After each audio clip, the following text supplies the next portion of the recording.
your crew here on the Champions League show. Thierry, we haven't heard your thoughts yet on the game. What do you think? Exactly what we talked about happened. We said it's going to be goals. We said those two teams cannot defend properly. We said that... And you're winning the...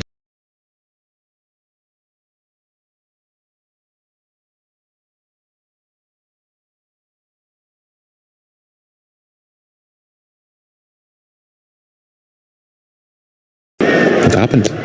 I've seen that from City all season. I've seen from Madrid also being exposed at times. I've seen City being exposed. We knew Mbappe was going to score. We knew Haaland was going to score like they always do. But at the end of the very day, I said at halftime, can City finish the game? Well, as a coach, why are they not finishing the game? Well, I don't actually know. That's what you need to ask Pep Guardiola, because it's something that has been coming back and back and back. Arsenal, Brentford, Feyenoord. I mean, tonight, this is why, I mean, it's not, you don't have to be a genius to say, can City finish the game well?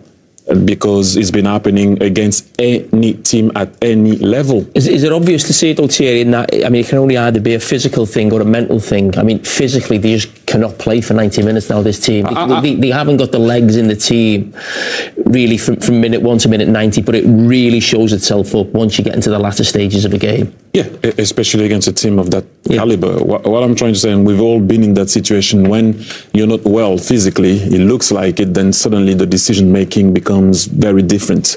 As we saw in some, goalkeeper comes out when it shouldn't come out. Rico we should attack that ball, he doesn't. Vinicius Junior is more rapid onto it. When you say physically not well, though, what do you mean by that? Because you played a lot of games. You played, what, 60 games? The most I ever played was 51 games in a season. You probably played 60, yourself a bit more. When you say physically not well, what do you mean by that? That's what they've been showing. They're not finishing game well. So you have to also say that this team has been playing solid football for a very long time. It's not like it's 1 year. They won the league 4 years in a row. Okay, not all the players were there winning the league 4 years in a row. But when you go to the national team, you come back, you play in the league, you play in this, you play in that. At one point, it's gonna maybe show that you're not there. If you're not there physically, then mentally also it won't help, or also mentally, physically, you cannot perform.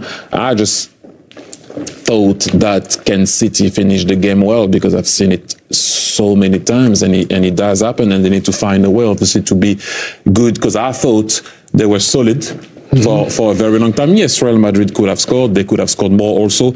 I thought they were solid, they looked good, but can they maintain that for 90 minutes against a team like that? And they couldn't. So I heard that the goal came from Jude Bellingham, supposed to be a friend of the show, friend of yours. Supposed to do a goal celebration. He could have done the Micah celebration. No way, it's a good job we didn't do the Micah tonight. But yeah, I mean, just what a player he is. In terms of his work rate, getting into the box at the right time. He's just an all-round top talent, isn't he? But I'm gutted he did against Man City. We'll try and pick Micah's spirits up. It was Manchester City's first home Champions League defeat for 6.5 years. That one is going to take a minute to settle. We did see wins for Dortmund tonight, 3-0 against Sporting. First win under Niko Kovac in his second game in charge. Juventus beat PSV 2-1. Goal from Weston McKennie from the American in that one. PSG had won earlier in the night. We will bring you highlights, interviews, analysis, all of the usual after a short break. Stay with us. Brahim Diaz, formerly of Manchester City, and Jude Bellingham, just 100 miles from where he was born in the Midlands of England, have scored the goals which will send those fans home happy, and which will send Real back to the Bernabeu next week with a 3-2 lead. Thank you very much, Clive and Rob. And with that result, the energy has just drained out the studio. Micah's slumped. Came to you at half-time. It was 1-0 for Manchester City. We said, could Manchester City sustain? And here we are, final score 3-2 for Real Madrid. No, you've got to give credit to Madrid. I thought in the second half, they upped the tempo. I think the difference in that second half, losing the Kanji, having a centre-back in there, he really did play his part in that first half. And more about his positioning, not going going up, tried to get involved too much in attacks, his position going into midfield, trying to stop them counter-attacks. In the second half, this man came alive. Vinicius Jr. against young Rico Lewis. He got caught upfield a couple of times, made a mistake for the goal at the end. And yeah, it's a similar theme we've seen with Manchester City now. Although they did play a lot better. I thought the structure of the first half was very good.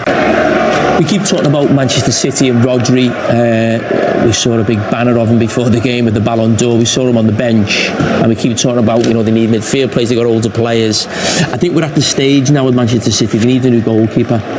Ederson's been fantastic for Man City with the ball, but in terms of being a goalkeeper, he's cost them tonight, and he needs him because he's a really senior figure. He's been there, he's done it, he's won all the leagues, the Champions Leagues, and this has been going on for too long with Ederson, the goalkeeper. That's nowhere near enough at this level of football. That he's cost his team the game there. By the way, I should say a very warm welcome to everybody who was watching over on the, I'm blanking on the name, the Lasso show. Thank you so much with Nico. I know Dave Jones would never. With Nico Cantor, Nigel Reo-Coker, good to have you with us. It's Kate with Thierry, Jamie and Micah, the usual crew here on the Champions League show. Thierry, we haven't heard your thoughts yet on the game. What do you think? Exactly what we talked about happened. We said it's going to be goals. We said those two teams cannot defend properly. We said that